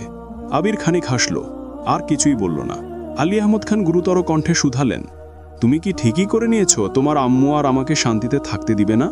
আবির কণ্ঠ খাদে নামিয়ে শান্ত স্বরে বিড়বিড় করে বলল, আপনাদের শান্তির জন্য প্রয়োজনে নিজের মনকে পুড়িয়ে ছারখার করে দিব। আলী আহমদ খান ভারী কণ্ঠে শুধালেন, তানভীর কোথায়? নাস্তা আনতে গেছে। আলী আহমদ খান হুঙ্কার দিয়ে উঠলেন, তোমাদের মতো বয়সে বিজনেস করে একা হাতে সংসার সামলিয়েছি, আর তোমরা আজকে তুমি অ্যাক্সিডেন্ট করে পড়ে আছো, দুদিন পর তানভীর অ্যাক্সিডেন্ট করবে। এই বয়সে এসো তোমাদের জন্যই টেনশন করতে হবে নাকি? আবির মৃদু হেসে ভারী কণ্ঠে বলল, হে তানভীর, তুই কিন্তু কোনোভাবেই অ্যাক্সিডেন্ট করিস না। তানভীর আচ্ছা বলতে আলী আহমদ খান পিছন ফিরে তাকালেন। তানভীর রুটি, কলা আর অন্যান্য খাবার নিয়ে আসছে। মালিহা খান শীতল কণ্ঠে আবিরকে বললেন, সাবধানে গাড়ি চালাতে পারিস না। হালিমা খান স্বাভাবিক কণ্ঠে বললেন, খাবার নিয়ে আসছি, আগে খাবার খেয়ে নে। মেঘ নীরব দর্শকের মতো মাথা নিচু করে চুপচাপ বসে আছে। মালিহা খান আবিরের হাত মুখ ধুয়ে দিয়েছেন। কিছুক্ষণ পর ডাক্তার এসে দেখে গেছেন। ডাক্তার চলে যাওয়ার পর মালিহা খান নিজের হাতে আবিরকে খাইয়ে দিতে লাগলেন। তানভীর, রাকিবও খাচ্ছে। হালিমা খান স্বাভাবিক কণ্ঠে শুধালেন, মেঘ, তুই খাবি না? খিদা নেই, পরে খাবো। আবির তানভীরের দিকে তাকিয়ে ইশারা দিতেই তানভীর বসা থেকে উঠে এসে স্বাভাবিক কণ্ঠে মেঘকে বলল, হাঁ কর। মেঘ বলে, খাবো না আমি, হাঁ করতে বলছি। মেঘ মাথা তুলে অল্প করে হাঁ করল। তানভীর মেঘকে খাইয়ে নিজেও খেয়ে নিয়েছে। খাওয়া শেষ হওয়ার 10 মিনিটের মধ্যে জান্নাত আর আবিরের ফুপ্পি রুমে ঢুকল। ওনাদের দেখে সবাই আশ্চর্য নয়নে তাকিয়ে আছে। আলী আহমেদ খান বোনের দিকে এক পলক তাকিয়ে ভারী কণ্ঠে বললেন, তুই এখানে? তোদেরকে খবর দিয়েছে? জান্নাত ধীর কণ্ঠে বলল, আসসালামু আলাইকুম, আমার ভাইয়া আমাদের খবর দিয়েছেন। মাহমুদা খান কোনো কথা বললেন না। ভেতরে এসে আবিরের দিকে তাকিয়ে তপ্ত স্বরে বললেন, এখন শরীর কেমন? আবির আর চোখে মেঘের দিকে তাকিয়ে সহসা স্বাভাবিক কণ্ঠে জবাব দিল, আলহামদুলিল্লাহ, ভালো। আলী আহমেদ খান গম্ভীর কণ্ঠে শুধালেন, তোমার ভাইয়াকে? জান্নাত রাকিবের দিকে তাকিয়ে অল্প হেসে বলল, রাকিব ভাইয়া। মালিহা খান বিস্ময় সমেত একবার রাকিবকে দেখল, আবার জান্নাতকেও। হুবহু চেহারার মিল না থাকলেও দুজনের চোখ দেখতে একই রকম। মালিহা খান কণ্ঠ ভারী করে প্রশ্ন করলেন, তুমি রাকিবের কেমন বোন? আপন বোন। আলী আহমেদ খান রাকিবের দিকে তাকিয়ে প্রখর তপ্ত স্বরে শুধালেন, জান্নাত তোমার বোন? জি আঙ্কেল, আমার একমাত্র বোন। হালিমা খান আর মালিহা খান শুধু মুখ চাওয়াচাই করছেন। মালিহা খান প্রশ্ন করলেন, তুমি রাকিবের বোন, সে কথা আগে বলনি কেন? কখনো তেমন প্রয়োজন হয়নি, সেজন্য আর বলা হয়নি। আবিরকে চিন্তা না? জি, মোটামুটি চিনতাম। আলী আহমেদ খান জান্নাতকে প্রশ্ন করলেন, কিন্তু তোমাকে তো তানভীর বাসায় আনছিল, তানভীরকে তুমি কিভাবে চিনো? তানভীর ভাইয়ার সাথে একটা প্রোগ্রামে দেখা হয়েছিল, পরিচয় দিয়েই চিনতে পারছি। তখন কথায় কথায় উনি মেঘের কথা বলছেন, মেঘের জন্য টিচার খুঁজছিলেন। তখন ভাবলাম মেঘকে আমিই পড়াই, সেভাবেই মেঘকে পড়ানো শুরু। হালিমা খান, মালিহা খান ও আলী আহমেদ খানের একের পর এক প্রশ্নের প্রতিউত্তরে জান্নাত প্রতিবারই বুদ্ধিমত্তার পরিচয় দিয়েছেন। কোনো প্রকার মিথ্যার আশ্রয় না নিয়ে ঘুরিয়ে ফিরিয়ে সাবলীল ভঙ্গিতে সকল উত্তর দিয়েছেন। আলী আহমেদ খান অফিসে চলে যাবেন। সবার থেকে বিদায় নিয়ে দরজা পর্যন্ত গিয়ে আবার থমকে দাঁড়িয়েছেন। মাহমুদা খানের দিকে তাকিয়ে ভারী কণ্ঠে বললেন, বাসায় আসিস। জান্নাত আলী আহমেদ খানের দিকে তাকাতেই আলী আহমদ মৃদু হেসে বললেন, তোমার শাশুড়িকে নিয়ে আমাদের বাসায় এসো। জি আচ্ছা। হাসপাতালের বেডে চোখ বন্ধ করে শুয়ে আছে আবির। গতকাল অ্যাক্সিডেন্টের পর থেকে তানভীরের কাছেই আবিরের ফোন ছিল। তানভীর আবিরের মাথার পাশে ফোনটা রেখে বেরিয়ে গেছে। রাকিবও চলে গেছে। বাসায় গিয়ে ফ্রেশ হয়ে অফিসের উদ্দেশ্যে রওনা দিয়েছে। তানভীর পার্টি অফিসের সামনে আসতেই দেখল ভেতরে কয়েকজন কোনো বিষয় নিয়ে তর্কাতর্কি করছে। তানভীর দ্রুত ভেতরে গেল। আজ থেকে 15 দিন আগে সংগঠিত এক প্রোগ্রামের ছোটখাটো ভুলভ্রান্তি নিয়ে 2-4 জন কথা বলছিল। সেটা এক পর্যায়ে তর্কে রূপ নিয়েছে। তানভীর প্রথমে শান্ত থেকে থামানোর চেষ্টা করেছে, কিন্তু কারো থামার নাম নেই। অল্প বয়সে সবার রক্তই গরম থাকে। কারো মুখ থেকে সামান্যতম কথাও কেউ সহ্য করতে পারে না। বেসামাল পরিস্থিতি বুঝতে পেরে তানভীর উচ্চস্বরে ধমক দিতেই সকলে নীরব হয়ে গেছে। সময়টা যেন থমকে গেছে। সবাই মাথা নিচু করে দাঁড়িয়ে আছে, কারো মুখে কোনো শব্দ নেই। আবিরের বলা কথাগুলো মনে করে তানভীর দীর্ঘশ্বাস ছেড়ে সাবলীলভাবে বুঝানোর চেষ্টা করল। সবাইকে থামিয়ে তানভীর নিজের চেয়ারে মাথা চেপে ধরে বসে আছে। গতকাল থেকে তানভীরের মেজাজ এমনিতেই খুব গরম। মেঘের অনাকাঙ্ক্ষিত আচরণ, আবিরের অ্যাক্সিডেন্ট, মিনহাজ আর তামিমের প্রতি তীব্র আক্রোশে তানভীরের মেজাজ তুঙ্গে। তানভীরের নিজের বোনের প্রতি যতটা না ক্ষোভ ছিল, তার চেয়ে বেশি রাগ হয়েছিল বন্যাকে সেখানে উপস্থিত থাকতে দেখে। বন্যার ম্যাচিউরিটি তানভীরকে বরাবরই মুগ্ধ করে। মেয়েটা কখনোই উশৃঙ্খল আচরণ করে না, করলেও সেটা নির্দিষ্ট গণ্ডিতে সীমাবদ্ধ থাকে। যেমন মেঘদের সাথে থাকলে বন্যা ওদের মতোই দুষ্টামি ফাজলামো করে, আবার বাড়িতে থাকাকালীন ছোট ভাইয়ের সাথে খুনসুটিতে মেতে থাকে। অথচ স্যার ম্যাম, তানভীর, আবির কিংবা বড়দের সামনে একদম শান্তশিষ্টভাবে কথা বলে। বন্যার কথা আর আচরণ কোথাও কোনো প্রকার অভদ্রতার ছোঁয়া নেই। মেয়েটার রাগ বোঝারও কোনো উপায় নেই। গতকালের ঘটনায় বন্যার উপস্থিতি দেখে তানভীর নিজেকে কোনোভাবেই নিয়ন্ত্রণ করতে পারছিল না। আবির আর তানভীর দুজনের দৃষ্টিতেই বন্যা মেঘের তুলনায় অনেকটাই পরিণত। কাউকে চোখ বন্ধ করে বিশ্বাস করলে, খুব করে কিছু আশা করে না পেলে বুকের ভেতর যে আঘাতটা লাগে সেটা এত সহজে মুছে না। তানভীরের ক্ষেত্রেও এমনটাই হয়েছে। বন্যার প্রতি তানভীরের অন্ধ বিশ্বাস ছিল, বন্যা মেঘের সাথে থাকলে মেঘ কখনো ভুল বা অন্যায় কিছু করবে না। সেই বিশ্বাসটা বন্যা নষ্ট করে দিয়েছে। নিজেকে নিয়ন্ত্রণ করতে না পেরে বাধ্য হয়ে রাতে বন্যার উপর নিজের রাগ ঝেড়েছে। যদিও পরে সবটাই জেনেছে, কিন্তু তখন কল দেওয়ার মতো পরিস্থিতি ছিল না। বন্যাকে ফোন দিবে ভাবতেই পকেটে থাকা ফোনটা ভাইব্রেট হতে শুরু করলো। পকেট থেকে ফোন বের করতেই বন্যার নামটা ভেসে উঠল। অমনি তানভীরের ওষ্ঠপুট প্রশস্ত হল। মাথা যন্ত্রণা, মনের অশান্তি যেন মুহূর্তেই গায়েব হয়ে গেছে। ফোন রিসিভ করে তানভীর মোলায়েম কণ্ঠে বলল, আসসালামু আলাইকুম। বন্যা ভয়ে ভয়ে বলল, ওয়ালাইকুম আসসালাম। আবির ভাইয়া কেমন আছেন? আলহামদুলিল্লাহ ভালো, শুধু হাতে পায়ে আর মাথায় ব্যান্ডেজ করা, তবে বিন্দাস আছে। সরি। ওমা, সরি বলছো কেন? এমনি। ভাইয়া কি এখনো হাসপাতালে? হ্যাঁ, কালকে সম্ভবত বাসায় নিয়ে যেতে পারবো। মেঘ কোথায়? হাসপাতালেই। আপনি কোথায়? আমি পার্টি অফিসে আসছি। তুমি কি করতেছো? ভার্সিটিতে আসছি। মেঘ কি আজ বাসায় যাবে না? ও মনে হয় বাসায় ফোন রেখে আসছে, কথা বলতে পারছি না। আমি হাসপাতালে গিয়ে বন্যুকে ফোন দিবনে, তখন কথা বলে নিও। আচ্ছা, আর একটা কথা জিজ্ঞেস করব। তোমার বন্ধুদের কথা বাদ দিয়ে যা ইচ্ছে জিজ্ঞেস করতে পারো। বন্যার মুখ বন্ধ হয়ে গেছে। গত রাতেই তানভীর নিষেধ করেছিল, কিন্তু ভার্সিটিতে এসে দুই বন্ধুকে না পেয়ে বন্যার মনটা খুঁতখুত করছে।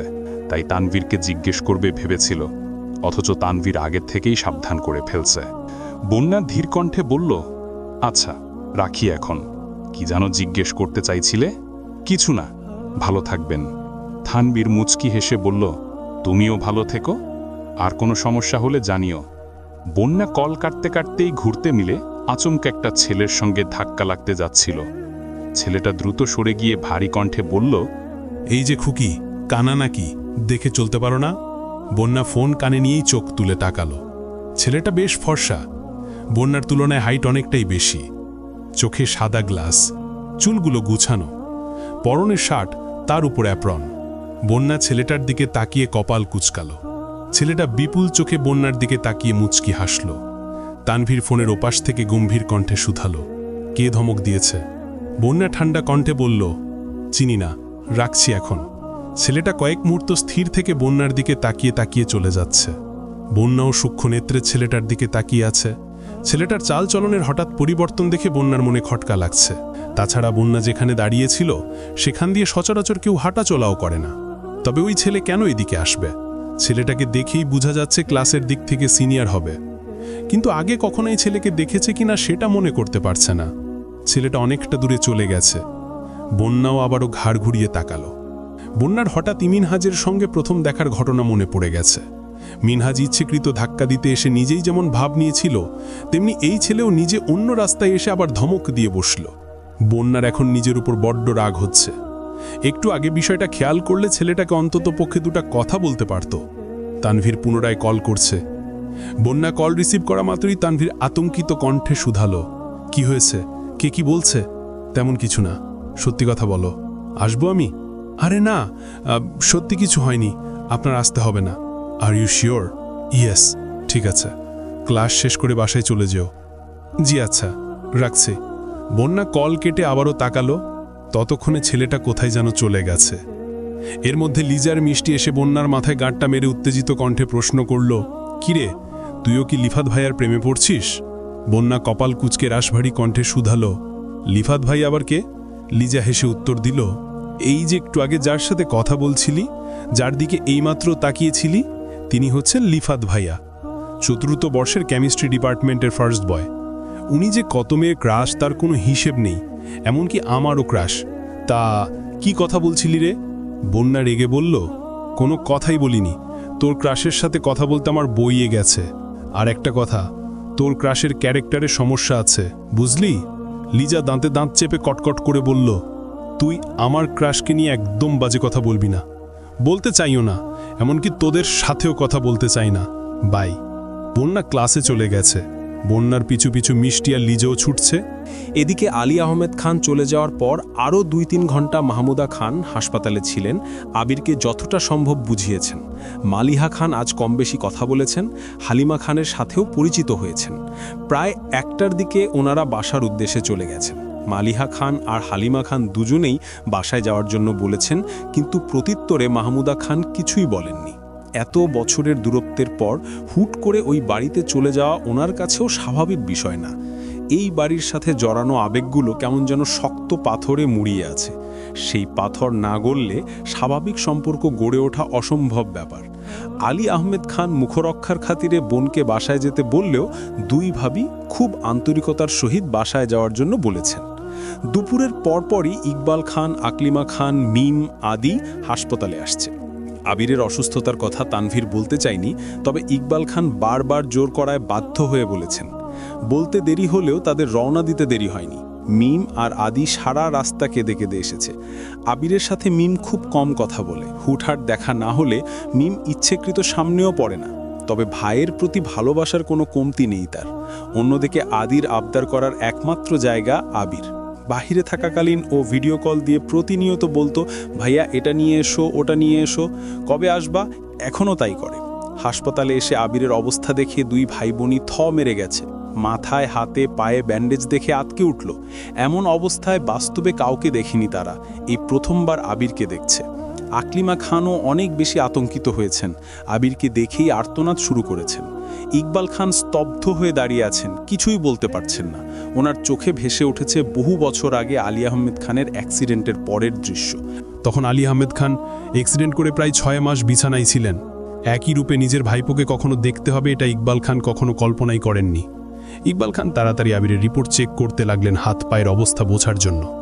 মাথায় চাপ বেশি খেলেও হাতে আর পায়ে খুব বেশি সমস্যা নেই। 21 দিন বেড রেস্টে থাকলে আশা করা যায় ঠিক হয়ে যাবে। দুপুর পেরিয়ে সন্ধে হতে চলল। দুপুরে সবাই অল্প স্বল্প খেয়েছে, কিন্তু মেঘ কিছুই খায়নি। সেই জাবিরের পায়ের কাছে বসেছিল, সারাদিন যাবৎ সেখানেই বসে আছে। দুহাতে বুই হাঁটু আঁকড়ে ধরে হাঁটুর উপর কাঁধ করে মাথা রেখে অমত্ত আখি তাবিরে অভিমুখে চেয়ে আছে। নাক অব্দি ওড়না টানা, আখি যুগল স্থির, প্রয়োজনের বাইরে একবারের জন্য পলক ফেলছে না। কখনো কখনো চোখের কার্নিশ দিয়ে অনর্গল গুড়িয়ে পড়ছে নোনা জল। অতি সন্তর্পণে চোখের পানি মুছে আবারও চেয়ে আছে আবিরের দিকে। সারাদিনে খাবো না ব্যতীত মেঘের মুখ থেকে আর কোনো কথা বের হয়নি। সকাল থেকে আবির ক্ষণে ক্ষণে মেঘকে দেখছে, কিন্তু আজ তার কিছু বলার সামর্থ্য নেই। আম্মু মামুনির সামনে মেঘকে যেই দুটা কথা বলবে সেই পরিস্থিতিও নেই। কেউ আবিরের পাশ থেকে উঠে যাচ্ছেও না। বিকেলে হালিমা খান, আকলিমা খানদের সাথে বাসায় গিয়ে রাতের জন্য রান্না করে সন্ধ্যায় আবারও হাসপাতালে আসছেন। ইকবাল খান সাথে আসছেন। আলী আহমদ খানও অফিস থেকে সরাসরি হাসপাতালে আসছেন। মালিহা খান আর মেঘ দুজনেই সারাদিন হাসপাতালে ছিল। আবির ঘুমাচ্ছে দেখে কেউ ডাকেনি। হালিমা খান এসে থেকে মেঘকে খাওয়ানোর চেষ্টা করেছেন। আলী আহমদ খান নিজেও 2 বার খাওয়ার কথা বলেছেন, কিন্তু মেঘ নিশ্চুপ বসে আছে। বাধ্য হয়ে হালিমা খান তানভীরের নম্বরে কল দিয়েছে। তানভীর কল রিসিভ করতে বললেন, কোথায় তুই? তানভীর উত্তর দেওয়ার আগেই হালিমা খান পুনরায় বলে উঠলেন, যেখানেই থাকিস হাসপাতালে এসে তোর বোনকে খাইয়ে রেখে যা। আমি আর তোর বোনের সাথে পারবো না। আচ্ছা, আসতেছি। তুমি কিন্তু বোনের সাথে রাগারাগি করো না। তোর আর তোর বাপের আদরে মেয়েটা দিন দিন আরও বেশি জেদি হইতেছে। আমি এক্ষুনি আসতেছি। 20 মিনিটের মধ্যেই তানভীর হাসপাতালে আসছে। মেঘ তখনও গুটিসুটি মেরে বসে আছে। তানভীর ঢুকতেই মেঘ নড়ে চড়ে বসল। তানভীর ভারী কণ্ঠে বলল, খাচ্ছিস না কেন? খিদে নেই বললেই হলো। তানভীর প্লেটে খাবার বেড়ে মেঘের সামনে ধরতেই মেঘ খাবো না বলে তানভীরের দিকে তাকালো। তানভীরের অগ্নিদৃষ্টি দেখে মেঘ কিছু বলার সাহস পেল না, চুপচাপ খাওয়া শুরু করলো। তানভীরও মেঘের সামনে চেয়ার নিয়ে বসে আছে। তানভীর চাইলেও মেঘকে কিছু বলতে পারছে না, আবার না বলেও থাকতে পারছে না, কারণ মেঘের এরকম আচরণ বাসার মানুষের চোখে সন্দেহের সৃষ্টি করবে। সবাই যখন নিজেদের মধ্যে কথা বলছিল, এই ফাঁকে তানভীর 2 আব্বার মেঘকে বাসায় যাওয়ার কথা বলেছে, ঠান্ডা মাথায় বুঝিয়েওছে, কিন্তু মেঘ মাথা দিয়ে না করেই যাচ্ছে। তানভীর যখন বুঝতে পেরেছে মেঘকে রাজি করানো সম্ভব না, তখন বাধ্য হয়ে মালিহা খানকেও থাকতে বলেছে। মেঘ, মালিহা খান আর তানভীর ছাড়া বাকিরা বাসায় চলে গেছে। রাকিব অফিস শেষে হাসপাতালে আসছে, তবে মালিহা খান উপস্থিত থাকায় কেউ কোনো প্রকার উল্টাপাল্টা কথা বলছে না। তানভীর আর রাকিব কিছুক্ষণ বসে তারপর বেরিয়ে গেছে। অনেকক্ষণ পর তানভীর 2 কাপ চা নিয়ে রুমে আসছে। 1 কাপ মালিহা খান আর 1 কাপ মেঘ টিবিয়ে তানভীর নিজের ফোনটা মেঘকে এগিয়ে দিয়ে স্বাভাবিক কণ্ঠে বলল, তোর বান্ধবীর সাথে একটু কথা বলিস। মেঘ চায়ের কাপে চুমুক দিয়ে গতকালের ঘটনাগুলো ভাবছে আর মনে মনে নিজেকে বকা দিচ্ছে। গতকাল হাসপাতালে আসার পর থেকে মেঘের মস্তিষ্কে আবির ভাই ব্যতীত আর কেউ নেই। 2 একবার বন্যার কথা মনে হলেও ফোন বাসায় ফেলে আসায় কল দিতে পারছিল না। মেঘ চা শেষ করে রুম থেকে বেরিয়ে বন্যাকে কল দিয়েছে। মেঘ, আসসালামু আলাইকুম। ওয়ালাইকুম আসসালাম। কিরে, কেমন আছিস? শুনলাম আবির ভাইয়া অ্যাক্সিডেন্ট করছেন, এখন কেমন আছেন? মেঘের গলা দিয়ে কথা বের হচ্ছে না, ফুপিয়ে ফুপিয়ে কাঁদছে। বন্যা শান্ত স্বরে বলল, এই মেঘ, কাঁদছিস কেন? মেঘ কেঁদে কেঁদে বলল, আজ আমার জন্য আবির ভাইয়ের এই অবস্থা হয়েছে। আমি কেন এমন করলাম? আমি এত বোকা কেন বন্যা? বন্যা মোলায়েম কণ্ঠে বলে উঠল, তুই বোকা না, তোর মনটা খুব অস্থির। থাক, কাঁদিস না। ভাইয়া এখন কেমন আছেন বল? ডাক্তার 21 দিন বেড রেস্টে থাকতে বলছেন। 21 দিন পর আবার টেস্ট করলে বোঝা যাবে ঠিক হয়েছে কিনা। কালকে নাকি বাসায় নিয়ে যাবে? হ্যাঁ, কিন্তু কি? উনি গতকাল থেকে আমার সাথে কোনো কথা বলছেন না। হঠাৎ চোখে চোখ পড়লেও সঙ্গে সঙ্গে চোখ সরিয়ে নেন। আমি কি করব এখন? ওনার রাগ করাটা অস্বাভাবিক কিছু নয়। এক ছেলের সাথে খেলছিলি বলে ক্লাস 5-এ থাকাকালীন যেই লোক তোর গালে থাপ্পড় মারতে পারেন, সেখানে তুই এক ছেলেকে ভালোবাসিস বলার পর কিভাবে ভাবিস পরিস্থিতি শান্ত থাকবে? উনি আমায় থাপ্পড় মারলো, আমি এতটা কষ্ট পেতাম না যতটা কষ্ট এখন হচ্ছে। নিজের উপর আর মিনহাজদের উপর এত রাগ হচ্ছে। এখন অন্ততপক্ষে শান্ত থাকিস প্লিজ, আর কোনো ভুল করিস না। তোর ভাই মিনহাজদের যা করার করে ফেলছে, মানে গতকাল থেকে মিনহাজদের কোনো খোঁজ নেই, ফোন বন্ধ। আজ ক্লাসেও আসেনি। তোর ভাই বলছে 3 দিন পর নাকি ওদের খোঁজ পাবো। আমাকে এই বিষয়ে কিছু জিজ্ঞেস করতে নিষেধ করেছেন। কি বলছিস এসব? ঠিকই বলছি, তুই ভুলেও এই প্রসঙ্গে কিছু বলিস না। গতকাল থেকে তোদের টেনশনে আমি ঘুমাতে পারছিলাম না। মেঘ আর বন্যা প্রায় 30-40 মিনিট কথা বলার পর ফোন রেখে তানভীরকে ফোন দিয়ে আসছে। কোনো রকমে রাত কাটিয়ে সকাল থেকেই আবিরকে বাসায় নিয়ে যাওয়ার দৌড়জোড়ে লেগেছে। ডাক্তার চেক আপ করে রিলিজ দেয়া মাত্রই বাসার উদ্দেশ্যে রওনা দিয়েছে। এই অবস্থায় সিঁড়ি দিয়ে ওঠানামা করতে সমস্যা হবে বিধায় আবিরের জন্য নিচের একটা গেস্ট রুম গুছানো হয়েছে। আপাতত কিছুদিন এখানেই থাকবে, পা ঠিক হলে উপরে চলে যাবে। মেঘও নিজের রুমে চলে গেছে। আবিরের দিকে যতবার তাকায় ততবার মেঘের নিজের প্রতি ঘৃণা হয়। মেঘ বাসায় ফেরে সেই যে রুমে ঢুকেছে, সন্ধ্যার পর হয়ে গেছে, অথচ মেঘ একবারের জন্য নিচে আসছে না। আদি 2-3 বার দরজা পর্যন্ত গিয়ে মেঘকে ডেকে এসেছে, কিন্তু মেঘ আসে না। বাধ্য হয়ে মিম মেঘের রুমে গেল। দরজার সামনে থেকে আপু বলে ডাকতে ডাকতে ভেতরে ঢুকল। মেঘ টেবিলের ওপর 2 হাতে মাথা ঠেকিয়ে বসে আছে। চুল এলোমেলো থাকার কারণে মেঘের মুখ দেখার অবস্থা নেই। মিম কাছে এসে ডাকল, আপু। মিম কয়েক মুহূর্ত পরই বুঝতে পারল মেঘ ফুপাচ্ছে। মিম যথাসাধ্য মেঘের চুলগুলো ঠিক করতে করতে মলিন স্বরে বলল, আপু, তোমার কি হয়েছে? কাঁদছো কেন? মেঘের কান্না তীব্রতা বাড়ছে, আরও বেশি ফুপাচ্ছে। মিম আতঙ্কিত কণ্ঠে মেঘকে ডাকতে লাগল। মেঘ অনেকক্ষণ পর মুখ তুলে তাকালো। কান্নার তপে মেঘের মুখ লাল টকটকে হয়ে গেছে, চোখ বেয়ে অনর্গল পানি পড়ছে। বাঁধিনী জলের ধারার কোনো অন্ত নেই। মিম অবুঝ মেয়ের মতো চেয়ে আছে, প্রশ্ন করার ভাষা হারিয়ে ফেলেছে। মেঘ আচমকা মিমকে জড়িয়ে ধরে হাউমাউ করে কাঁদতে লাগল। মিমের মন ব্যাকুল হয়ে আছে। অনেকক্ষণ পর মৃদু স্বরে শুধালো, আপু, কাঁদছ কেন? কি হয়েছে তোমার? প্লিজ বলো আমাকে। মেঘ কাঁদতে কাঁদতে বলা শুরু করলো, আমি আবির ভাইয়াকে অনেক ভালোবাসি, আমার নিজের থেকেও বেশি ভালোবাসি। ওনার অস্তিত্ব ব্যতীত আমি আমার সত্তা কল্পনা করতে পারি না। আমার সামান্য ভুলের কারণে আজ আবির ভাইয়ার এই অবস্থা। আমি নিজকে ক্ষমা করতে পারবো না রে। বিস্ময়ে মিমের চোখ 3 গুণ বড় হয়ে গেছে। মিম আশ্চর্যান্বিত নয়নে তাকিয়ে ব্যস্ত কণ্ঠে বলল, তুমি আবির ভাইয়াকে ভালোবাসো? কবে থেকে? দেশে আসার পর থেকেই। মিম আর্তনাদ করে উঠল, তুমি আমাকে এতদিনও বলতেছো? মেঘ কাঁদতে কাঁদতে বলল, আমি এখন কি করব? ওনার সামনে যাওয়ার সাহস পাচ্ছি না। কেন? তুমি কি ভাইয়ার মাথা ফাটাইছো নাকি? আমার জন্যই উনি অ্যাক্সিডেন্ট করেছেন। হ্যাঁ, বলছে তোমায়? ভাইয়ার কপালে অ্যাক্সিডেন্ট ছিল, তাই করেছেন। চলো তো। না, আমি যাব না। মিম 2 হাতে মেঘের চোখের পানি মুছে শক্ত কণ্ঠে বলল, চলো আমার সঙ্গে, আমি একটু দেখি ভাইয়ার সাথে তোমায় কেমন মানায়। মেঘ সিক্ত আখিতে তাকিয়ে মলিন হাসল। মিম টানতে টানতে মেঘকে নিয়ে যাচ্ছে। মিমের টানের কারণে মেঘের আধা খোলা চুল সম্পূর্ণ খুলে গেছে। আদরের রূপ কেমন যেন ফ্যাকাশে দেখা যায়। মিম মেঘের হাত ধরে টানতে টানতে সিঁড়ি এসে চিন্তিত কণ্ঠে বলল, আপু, একটা প্রশ্ন করি? মেঘ স্বাভাবিক কণ্ঠে বলল, কি? তোমার আর আবির ভাইয়ার বিয়ে হলে আমি তোমাকে কি ডাকবো? আর আবির ভাইয়াকেই বা কি? কথা সম্পূর্ণ করার আগেই মেঘ এক হাতে মিমের মুখ চেপে ধরে রাগী স্বরে বলল, ভুলেও যদি বাসার কারো সামনে এই ধরনের কথা বলিস, খুন করে ফেলবে আমায়। কেন? পরে বলবো। আচ্ছা, ঠিক আছে। মিম আর মেঘ আবিরকে দেখার জন্য ড্রয়িং রুম পেরিয়ে গেস্ট রুমে আসছে। দরজায় দাঁড়িয়ে মিম হালকা করে কাশি দিল। আবির তখন পূর্ণ মনোযোগ দিয়ে ফোন দেখছিল। ফোনের স্ক্রিন জুড়ে আবিরের কাদাম্বিনীর এক উজ্জ্বল দৃশ্যতার বিচরণ। মুখে তার মিষ্টি হাসি, ডাগর ডাগর আখিজোড়া, তাতে গাঢ় করে কাজল রেখা টানা। আবির নেশাক্ত দৃষ্টিতে সেই ছবিটা দেখছিল। ছবির মালিক বহু বছর আগেই আবিরের হৃদয়ে স্থান করে নিয়েছে। অকস্মাৎ শব্দ হওয়ায় আবিরের ধ্যান ভেঙেছে। মুহূর্তেই ফোন রেখে চোখ তুলে তাকালো। সরাসরি নজর পড়ে মিমের দিকে। শুকনো নেত্রে তাকাতেই মিমের পেছনে মেঘকে দেখতে পেল। মিম দরজা থেকে বলল, ভেতরে আসবো ভাইয়া? আয়। মিম মেঘকে নিয়ে ভিতরে ঢুকল। মেঘ চিবুক গলায় নামিয়ে রেখেছে। মিম টুকটাক কথা বলেছে, কিন্তু মেঘ মাথা নিচু করেই দাঁড়িয়ে আছে। মেঘের নীরবতা আবিরেরও সহ্য হচ্ছে না, তাই বাধ্য হয়ে মিমকে উদ্দেশ্য করে বলল, আম্মুকে বল আমার খবর দিতে। মিম আচ্ছা বলে মেঘের হাত ছেড়ে রুম থেকে বেরিয়ে গেছে। আবির কয়েক মুহূর্ত মেঘের দিকে তাকিয়ে রইল। কতক্ষণ যাবৎ মেঘকে দেখছে তার হিসেব নেই। হঠাৎ রাশভারী কণ্ঠে বলল, সারাদিন শেষে এতক্ষণে আমার কথা মনে পড়ল? মেঘ মাথা নিচু করেই দাঁড়িয়ে আছে, থরথর করে হাত পা কাঁপছে। আবির বারবার শুকনো নেত্রে মেঘের দিকে তাকাচ্ছে।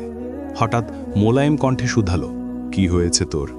মেঘ কাঁপা কাঁপা কণ্ঠে বলল, আই এম সরি আবির ভাই।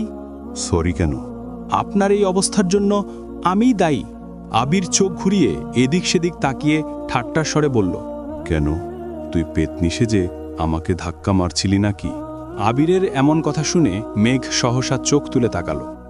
আবিরের মুখে হাসি দেখে মেঘ কপাল কুঁচকে আহাম্মকের মতো চেয়ে আছে। আবির মৃদু হেসে বলল, এখানে বস। মেঘ চুপচাপ এসে বসল। কিছুক্ষণ নীরব থেকে মেঘ আবারও কান্না শুরু করে দিয়েছে। মেঘের কান্না দেখে আবির থতমত খেয়ে গেছে। তড়িঘড়ি করে বলল, এই আর কত কাঁদবি? 2 দিন যাবৎ কেঁদেই যাচ্ছিস, এবার অন্তত থাম প্লিজ। মেঘের কান্না থামার কোনো লক্ষণ না দেখে আবির গম্ভীর কণ্ঠে বলে উঠল, মেয়েভাবে কেঁদে কি প্রমাণ করতে চাস? মানে? আমি তোকে মারি, তোকে কাঁদাই, এসবই প্রমাণ করতে চাস? না। তাহলে এভাবে কাঁদছিস কেন? আমি কি মরে গেছি?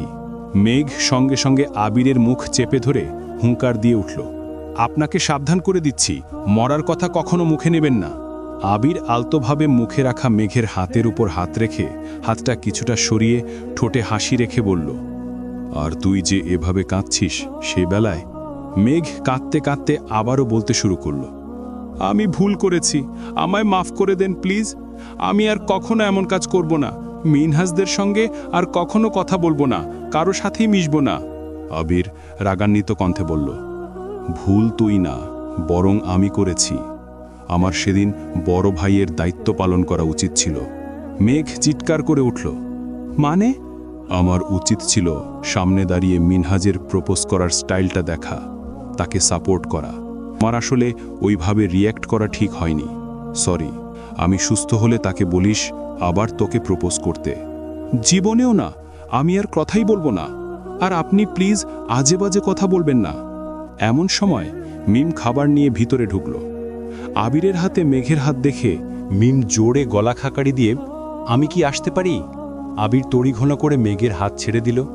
মেঘও কিছুটা নড়ে চড়ে বসেছে। মিম খাবার টেবিলে রেখে যেতে যেতে ঠাট্টার স্বরে বলল, আমি এখন চলে যাচ্ছি, পরে আবার আসবো কিন্তু। মেঘ টেবিল থেকে প্লেট নিয়ে আবিরের দিকে এগিয়ে ধরল। খাইয়ে দিবে নাকি আবির ভাই নিজে নিজে খেতে পারবেন এই নিয়ে কনফিউশনে পড়ে গেছে। আবির ভ্রু কুচকে ভারী কণ্ঠে বলল, খাইয়ে দে। মেঘ ঢোক গিলে উষ্ণ স্বরে শুধালো, আমি খাইয়ে দেব? আশেপাশে কি আমার বউকে দেখতে পাচ্ছিস? পেলে আমার বউকে প্লেটটা দে, সেই না হয় খাইয়ে দিবে। মেঘ ফোঁস করে শ্বাস ছেড়ে রাগী স্বরে বলল, হয়েছে, বউকে খুঁজতে পারবো না। সারাদিন বউ বউ করলে আমি বড় আব্বুর কাছে বিচার দিব। কি বিচার দিবি? বলবো আপনি পাগল হয়ে গেছেন। বলিস? আমিও বলবো। কি বলবেন? তোকে যে রাস্তাঘাটে মানুষ প্রপোজ করে বেড়ায় সেটাই বলবো। আমাকে প্রপোজ করেনি, আর যদি করেও তাতে আপনার কি? আপনার মতো না তো।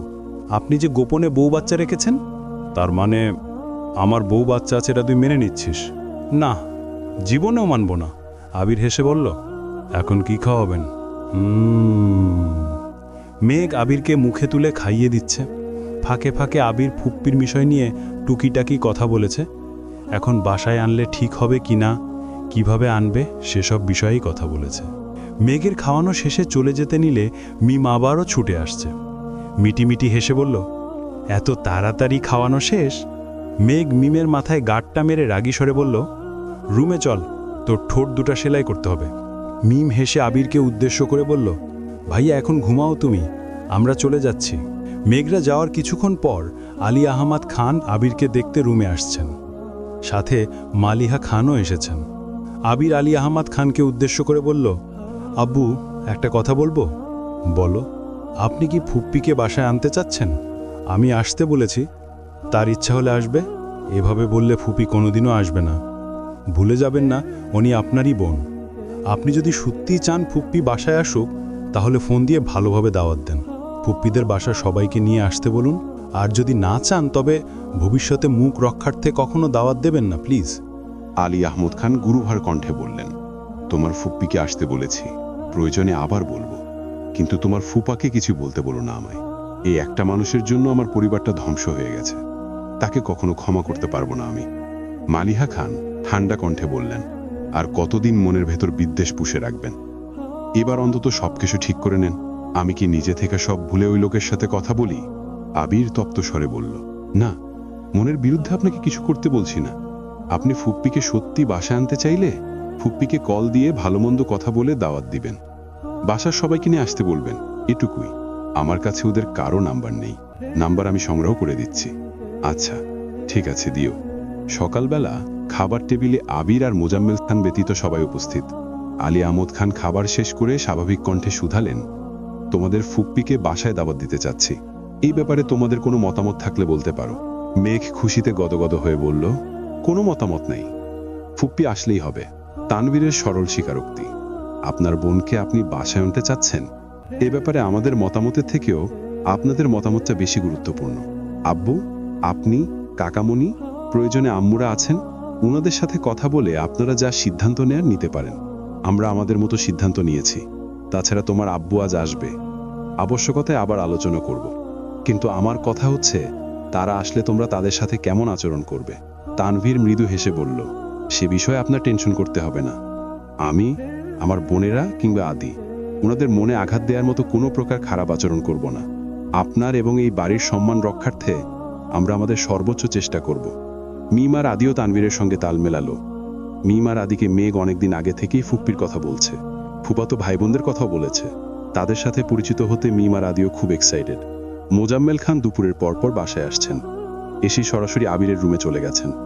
আলী আহমদ খানের ছেলের প্রতি অতিরিক্ত ভালোবাসার কারণে আবিরকে কিছু না বললেও মোজাম্মেল খান একাই সেই ঝাঁজ মিটিয়েছেন। টানা 2 ঘন্টা আবিরের উপর রাগ ছেড়েছেন। বহু বছর আগে আলী আহমদ খানের অ্যাক্সিডেন্টের ইতিহাস থেকে শুরু করে বর্তমান পর্যন্ত প্রতিটা ঘটনার নিগুড় বর্ণনা দিয়েছেন। হালিমা খান 2-1বার থামানোর চেষ্টা করেছেন, কিন্তু এতে লাভ হওয়ার বদলে উল্টো ক্ষতি হয়েছে। মোজাম্মেল খানের রাগ আরও কয়েক গুণ বেড়ে গেছে। তানভীর যেমন আবিরের প্রতি কনসার্নড, তেমনি মোজাম্মেল খানও বড় ভাইয়ের অতিশয় ভক্ত। আলী আহমদ খানের এত বছরের পরিশ্রম, এই পরিবারের প্রতি অগাধ ভালোবাসা, সবটাই মোজাম্মেল খানের খুব কাছ থেকে দেখা।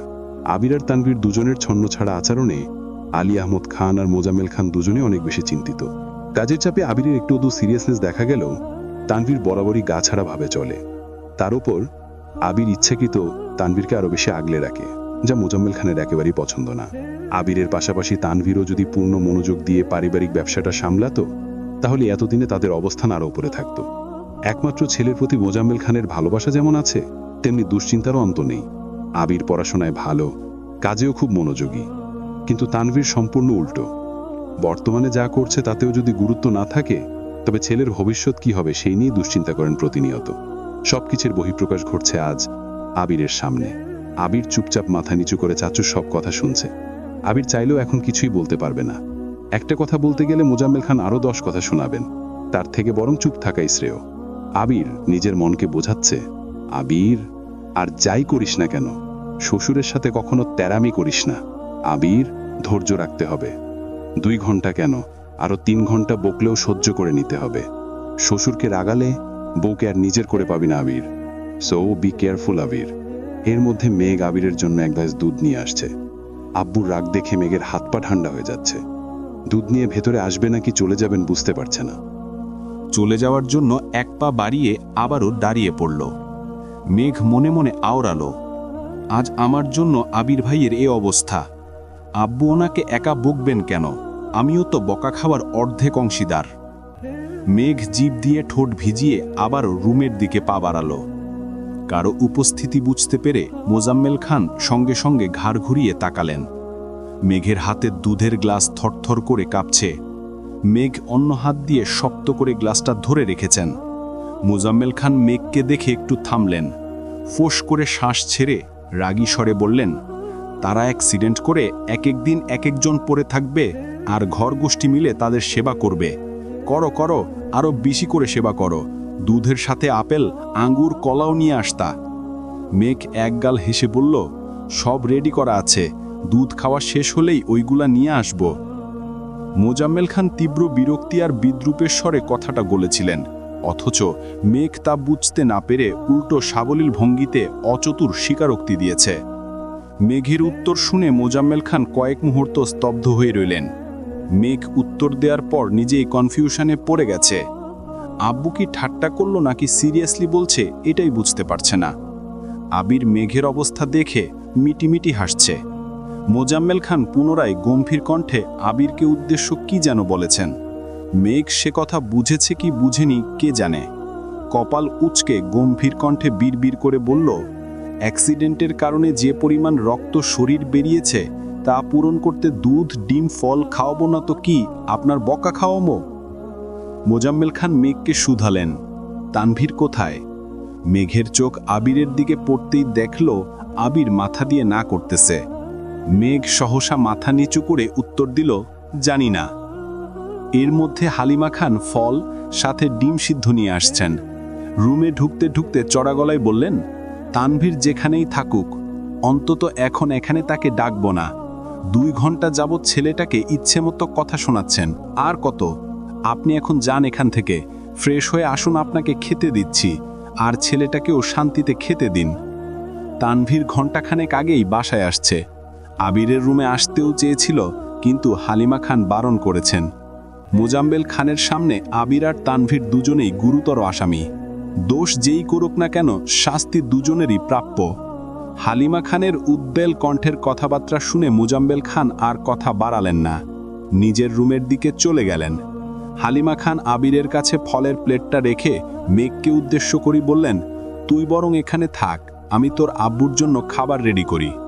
মেঘ ঘাড় কাত করে হ্যাঁ সূচক সম্মতি জানালো। হালিমা খান চলে যেতেই আবির ফলের প্লেটের দিকে তাকালো। হিমোগ্লোবিন বাড়ানোর জন্য যে যে ফল বেশি গুরুত্বপূর্ণ সেসব ফলে প্লেট ভর্তি করে নিয়ে আসছে। আবির ভাবলেশীন কণ্ঠে বলল, এত ফল আনছিস কেন? কে খাবে?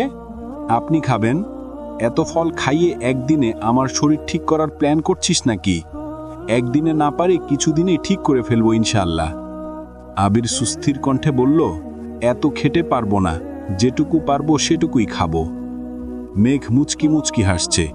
মেঘের রহস্যময় হাসি দেখে আবির ভ্রুযুগল নাকের গোড়ায় টেনে রাশভারী কণ্ঠে শুধালো, এভাবে হাসার কারণ কি?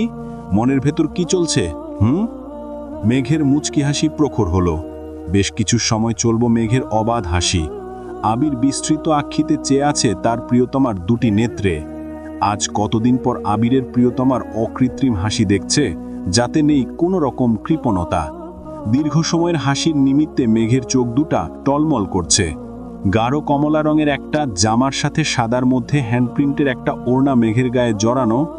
কমলার সাদার কম্বিনেশনে মেঘকে আজ অপরূপা লাগছে। সেই সাথে ঠোঁটগুলো আজ মাত্রা অতিরিক্ত লাল দেখা যাচ্ছে। চোখের নিচে কাজল কিছুটা লেপ্টে আছে। নিরবধি হাসির কারণে ঘামে চিকচিক করছে নাকের ডগা। কোনো রমণীর প্রেমে পড়ার জন্য এর চেয়ে বড় কারণ বোধ হয় আর হয় না। মুগ্ধতায় আবিরের দু চোখ আটকে আছে। নিঃশ্বাস ভারী হয়ে আসছে আর বাস্তবার কল্পনা গুলিয়ে যাচ্ছে। মেঘ চেষ্টা করেও নিজের হাসি থামাতে ব্যর্থ হয়েছে। দিশ বিশা না পেয়ে বাধ্য হয়ে নিজের হাতে নিজের মুখ চেপে ধরে হাসি থামানোর চেষ্টা করল। আবির তখনও নিরেট দৃষ্টিতে চেয়ে আছে। দৃষ্টির গভীরতা জুড়ে অবিশ্রান্ত ভালোবাসার সুভাষ। মেঘের মোহমায়ায় জর্জরিত আবিরের হৃদয়। মেঘ হাসি থামিয়ে আবিরের দিকে তাকাতেই আবির ভ্রুজোড়া নাচালো। মেঘ ঠোঁট বেঁকিয়ে মৃদুস্বরে বলল, আপনি এগুলো খাওয়া শুরু করুন, আমি আসছি। কোথায় যাচ্ছিস? আসতেছে এক্ষুনি। মেঘ কিছুক্ষণের মধ্যে দুটা প্লেট হাতে ফিরে আসলো। এক প্লেট ভর্তি ফল, আরেক প্লেটে এক হালি সিদ্ধ ডিম। মেঘ ঠোঁটে হাসি রেখে প্লেট দুটা আবিরের সামনে রাখতেই আবির বিষম খেয়ে উঠল। কাশতে কাশতে আবিরের অবস্থা খারাপ হয়ে যাচ্ছে। অলরেডি আবিরের সামনে এক হালি ডিম, এক প্লেট ভর্তি ফল, তার উপর মেঘ আরও এক হালি ডিম আর এক প্লেট ফল নিয়ে আসছে। আবির কাশতে কাশতে বলল, এসবের মানে কি? মেঘ হেসে বলল, এই সবগুলো আপনি এখন খেয়ে শেষ করবেন, আর কোনো কথা আমি শুনতে চাই না। আবির বিপুল চোখে মেঘের দিকে তাকিয়ে আছে। মেঘের যত্ন দেখে মনে হচ্ছে একদিনই আবিরকে পুরোপুরি সুস্থ করে ফেলবে। শরীর থেকে যে পরিমাণ রক্ত বের হয়েছে তা একদিনেই পূরণ করে ছাড়বে। আবির মেঘের দিকে তাকিয়ে তাকিয়ে এক গ্লাস দুধ, এক হালি ডিম আর এক প্লেট ফল কোনো রকমে খেয়ে শেষ করেছে। মেঘ সূক্ষ্ম দৃষ্টিতে আবিরকে পরখ করছে, খাওয়াতে কোনো প্রকার গাফিলতি যেন না করতে পারে। আবির দীর্ঘ শ্বাস ছেড়ে বলল, ম্যাম, আমি কি একটু রেস্ট নিতে পারবো? বেশি কষ্ট হচ্ছে? একটু, তবে আপনি বললে শেষ করে ফেলবো। থাক, পরে খেয়ে নিন, এখন আমি আসছি। আচ্ছা। আলী আহমেদ খান বাসায় ফিরেই আবিরের থেকে নাম্বার নিয়ে গেছেন। মোজাম্মেল খান সহ বাকিদের সাথে কথা বলে অবশেষে মাহমুদা খানের নাম্বারে কল দিলেন। মাহমুদা খানের ফোনে অলরেডি আলী আহমেদ খানের নাম্বার ভাইজান লিখে সেভ করা, তাই চিনতে অসুবিধা হয়নি। কল দেওয়ার পর প্রথমবারই কল রিসিভ হলো। মাহমুদা খান কণ্ঠ খাদে নামিয়ে ধীর কণ্ঠে বললেন, আসসালামু আলাইকুম ভাইজান। ওয়ালাইকুম আসসালাম, কেমন আছিস? আলহামদুলিল্লাহ ভালো, তুমি কেমন আছো? আলহামদুলিল্লাহ। কোথায় আছিস? বাসায়। আবির কেমন আছে? আগের থেকে কিছুটা সুস্থ। ভাবিরা কেমন আছে? বাকি সবাই কেমন আছে? আলহামদুলিল্লাহ ভালো। যে কারণে তোদের ফোন দেয়া, আগামীকাল তোদের বাসার সবাইকে আমাদের বাসায় দাওয়াত। সবাইকে নিয়ে সকাল সকাল বাসায় চলে আসিস, আমার যেন দ্বিতীয়বার ফোন দিতে না হয়। ঠিক আছে ভাইজান। মাহমুদা খান ফোন রেখেই ফুপিয়ে ফুপিয়ে কাঁপতে শুরু করেছেন। আইরিন আর আরিফও মায়ের সাথে সাথে কাঁদছে। জন্মের পর থেকে মাকে দেখে আসছেন, ভাইদের জন্য সব সময় কান্না করেন। ঈদ কিংবা কোনো উৎসব আসলেই তাদের মায়ের কান্না দেখতে হয়। 28 বছর পর খান বাড়িতে ঢুকার অনুমতি পেয়েছেন, সেই খুশিতে নিজের কান্না আটকে রাখতে পারছেন না। আলী আহমেদ খানের রাগ এত সহজে কমে যাবে এটা কেউ কল্পনাও করতে পারেনি। আবিরও ভেবেছিল অন্ততপক্ষে 1-2 বছর চেষ্টা করলে হয়তোবা আব্বুর রাগ নিয়ন্ত্রণে আনা সম্ভব, কিন্তু বোনকে প্রথম দেখাতেই উনি সবাইকে ডেকে জানিয়ে দিবে এটা কেউ ভাবেনি। আজ সকাল থেকে খানবাড়ির অন্দরমহলে কাজের ধুম পড়েছে। 2 জন হেল্পিং হ্যান্ড, বাড়ির 3 কর্তি সহ মেঘ, মিম আর আদিও কাজে ব্যস্ত। মেঘ কাজের ফাঁকে ফাঁকে আবিরকে দেখে আসে। আবিরের হাত অনেকটাই ঠিক হয়েছে, তবে পায়ের ব্যথাটা এখনো অনেক বেশি। আজ 3 ভাই একসঙ্গে বাজার করতে বেরিয়েছেন। বোনের পছন্দমতো মাছ থেকে শুরু করে সবজি, অন্যান্য প্রয়োজনীয় জিনিস নিয়ে আসছে। মিম মেঘ মিলে চুপি চুপি একটা বরণডালও সাজিয়েছে, যেটা মিমের রুমে লুকিয়ে রেখেছে। আবির সুযোগ মতো মেঘকে ডেকে ঠান্ডা মাথায় সব বুঝিয়ে দিয়েছে। মেঘ যেন কোনো প্রকার উচ্ছৃঙ্খল আচরণ না করে। আব্বু চাচুর প্রতি আবিরের বিন্দু পরিমাণ বিশ্বাস নেই। মেঘকে না আটকালে কখন কোন অঘটন ঘটবে তার আশঙ্কায় আছে। মেঘকে প্রোটেক্ট করতে আজ আবিরও সামনে থাকতে পারবে না। তানভীর কখন কোন কাজে ব্যস্ত থাকবে তাও বলা যায় না। যদি ফুপ্পির সাথে ফুপাকে দেখে আবিরের আব্বুর মাথা গরম হয়ে যায় তাহলেই সব ধ্বংস হয়ে যাবে। আবিরই বলেছিল ফুপ্পিকে বাসায় আনার কথা, কারণ এখন আবিরের অসুস্থতার কারণে আলী আহমেদ খানের মন এমনিতেই খুব নরম। এমত অবস্থায় ফুপ্পিকে না আনতে পারলে পরবর্তীতে কবে সুযোগ পাবে তা জানা নেই। প্রায় 12টার দিকে ফুপ্পিরা বাসায় আসছেন। মেঘ নিচ থেকে চিৎকার করে মিমকে ডাকছে, অথচ মিম রুমে সাজুগুজু করতে ব্যস্ত। মাহমুদা খান, ওনার হাজব্যান্ড, আইরিন, আসিফ, জান্নাত সবাই এসেছে। আসিফ গতকালই দেশে ফিরেছে। আবিরদের সারপ্রাইজ দিবে ভেবে কিছু জানায়নি। মিম বরণডালা নিয়ে আসছে না দেখে মেঘও ডাকাডাকি বন্ধ করে দিয়েছে। বাসায় ঢুকেই সবাই আবিরকে দেখার জন্য আবিরের রুমে চলে গেছে। মেঘ গ্লাস হাতে নিয়ে আবিরের রুমে যাচ্ছে। এই সময় মিম উপরের বেলকুনি থেকে ডেকে জিজ্ঞেস করল, আপু, ওনারা কোথায়? মেঘ রুষ্ট হয়ে বলল, ওনারা চলে আসছে। মেঘ আবিরের রুমে চলে গেছে। মিম কি বুঝলো কে জানে, দ্রুত রুমে চলে গেছে। সহসা এক হাতে বরণডালা নিয়ে অন্য হাতে পা অবধি ঢাকা লং ড্রেসের একপাশ উঠিয়ে ছুটছে। মিমের পরনে গাঢ় জলপাই রঙের একটা গাউন ড্রেস, একপাশে ওড়না সেফটি পিন দিয়ে আটকানো। স্ট্রেট চুলগুলো কাঁধের নিচ পর্যন্ত পৌঁছেছে। মেঘ নিজেই মিমের চোখে আইলাইনার আর কাজল দিয়ে দিয়েছে। মিম ঠোঁটে রঞ্জকও লাগিয়েছে। মিমের এক হাতে কালো ফিতার ঘড়ি, অন্য হাতে কতগুলো চুড়ি, এক পায়ে পায়েল, সাথে পুতুলওয়ালা নরম তুলতুলে স্যান্ডেল পরনে। অ্যালোপাথারি দৌড়ের কারণে মিমের কাঁধ ছাড়ানো চুলগুলো রীতিমতো লাফাচ্ছে। আশপাশ কোনো দিকে তাকানোর মতো সময় নেই। বরণডালা হাতে নিয়ে মেইন গেট পার হতেই আচমকা এক ছেলের সাথে ধাক্কা লাগতেই সামনের ছেলেটা দ্রুত সরে গেছে। মিমের হাতের বরণডালা সহ ফুলের পাপড়ি সব পড়ে গেছে। সাথে সাথে মিমও ধপাস করে নিচে পড়ে গেছে। ব্যথায় মিম চিৎকার করে উঠল, ও মা গো! চিকন লম্বা এক ছেলে 2 কদম এগিয়ে এসে শুধালো, ব্যথা পেয়েছ? মিম রাগে কটকট করে বলল, এই কে আপনি? আমার বাসায় এসে আমাকে ফেলে দিয়ে আবার জিজ্ঞেস করেন ব্যথা পাইছে কিনা? আপনার সাহস তো কম না। আবারও আর্তনাদ করতে করতে বলল, উফ, আমি শেষ। ছেলেটাও খেপা সরে বলল, নিজে দেখে চলতে পারো না, আবার আমায় দোষারোপ করছো। আমি কি তোমায় ফেলছি নাকি? নিজের গায়ে জোর নাই আবার আমায় বলতে আসে। মিম এখনো মাটিতে পড়ে আছে। মিমের রাগ মাথায় উঠে যাচ্ছে। রাগে কটকট করতে করতে বলল, একদম গায়ের জন্য কথা বলবেন না। আপনি ইচ্ছে করে আমায় ফেলছেন। আমি এখনই ভাইয়াকে ডাকবো। এমন সময় মেঘ আসছে। দরজার সামনে মিমকে বসে থাকতে দেখে মেঘ কপাল কুঁচকে শুধালো, কিরে, তুই এখানে বসে আছিস কেন? মিম ফোঁস করে উঠল। গাল ফুলে মেঘের দিকে তাকিয়ে অভিযোগের স্বরে বলা শুরু করলো, আমি এখানে শুধু শুধু বসে নেই, এই ছেলে আমাকে ধাক্কা মেরে ফেলে দিয়েছে। মেঘ ছেলের দিকে তাকাতেই ছেলেটা নিরুদ্বেগ কণ্ঠে বলল, আপু, বিশ্বাস করো, আমি ইচ্ছে করে ধাক্কা দেইনি। ভেতর থেকে কে ছুটে আসছে আমি কিভাবে বুঝবো? আমি ভেতরে ঢুকছি, সে হুট করে সামনে চলে আসছে, আমি ভয় পেয়ে কিছুটা সরে গেছি, আর সে পড়ে গেছে। না আপু, উনি ইচ্ছে করে ফেলছে। ওই ছেলের বিচার করতে হবে। উফ, আমার কোমরটা মনে হয় ভেঙেই গেছে। মেঘ মৃদু হেসে বলল, আরিফ, তুমি ভেতরে যাও। আরিফ ব্যস্ত কণ্ঠে বলল, আপু, সত্যি আমি ইচ্ছে করে ফেলিনি। মেঘ তপ্ত স্বরে বিড়বিড় করে বলল, বুঝতে পেরেছি, তবে একটু সাবধানে থেকো। এসেই পাগলকে উস্কে দিয়েছ, এর পরিণাম কি হবে আমার জানা নেই। ভেতরে যাও। আরিফ ভেতরে চলে গেছে। মিম রাগান্বিত কণ্ঠে চেঁচিয়ে উঠল, আপু, ওই ছেলেকে ভেতরে ঢুকতে দিলে কেন? ওই ছেলে আমায় এত ব্যথা দিল, তবু তুমি তাকে ছেড়ে দিলে? তুমি আমার বোন হয়ে এটা করতে পারলে? মেঘ হাত বাড়িয়ে গম্ভীর কণ্ঠে বলল, মুখটা বন্ধ করে ওঠ। কাজের কাজ কিছুই করতে পারিস না। তখন চিৎকার করে ডাকলাম, বরণডালা নিয়ে নামতে তুই নামিসনি। ওরা সবাই ভেতরে চলে গেছে, এতক্ষণে তোর খবর হয়েছে। বরণ তো হলোই না, বরং শুধু শুধু কোমরে ব্যথাটা পেয়েছিস, সাথে ড্রেসটাও নষ্ট করেছিস। মিম মেঘের হাত ধরে কোনো রকমে উঠল, ঠিকমতো দাঁড়াতেও পারছে না। মেঘ মিমের হাতটা শক্ত করে ধরে বলল, পাটা শক্ত করে ঝাড়া দে, দেখবি ঠিক হয়ে গেছে। মেঘের কথা মতো মিম 2-3 বার চেষ্টা করল। কিছুটা ঠিক হওয়ার পর মেঘকে ধরে ধরে ভেতরে ঢুকল। আবিরের রুমের দরজার সামনে আসতেই আকলিমা খান শোধালেন, কিরে, কি হলো তোর? মিম রাগে বলতে নিল, এই। মেঘ তাড়াতাড়ি মিমের মুখ চেপে স্বাভাবিক কণ্ঠে বলল, এমনি ব্যথা পেয়েছে। আকলিমা খান পুনরায় বললেন, সারাদিন উল্টাপাল্টা দৌড়াবে, ব্যথা তো পাবেই। বেশি ব্যথা পাইছিস? সিরিয়াস আলোচনায় মিমের ব্যথাটা আলোচনার মোড় ঘুরিয়ে ফেলছে। আবিরও তীক্ষ্ণ দৃষ্টিতে মেঘের দিকে তাকিয়ে আছে। মেঘ পরিস্থিতি বুঝতে পেরে তড়িঘড়ি করে বলল, আরে বেশি কিছু হয়নি, আমি এখনই ওষুধ দিয়ে দিচ্ছি, তোমরা কথা বলো।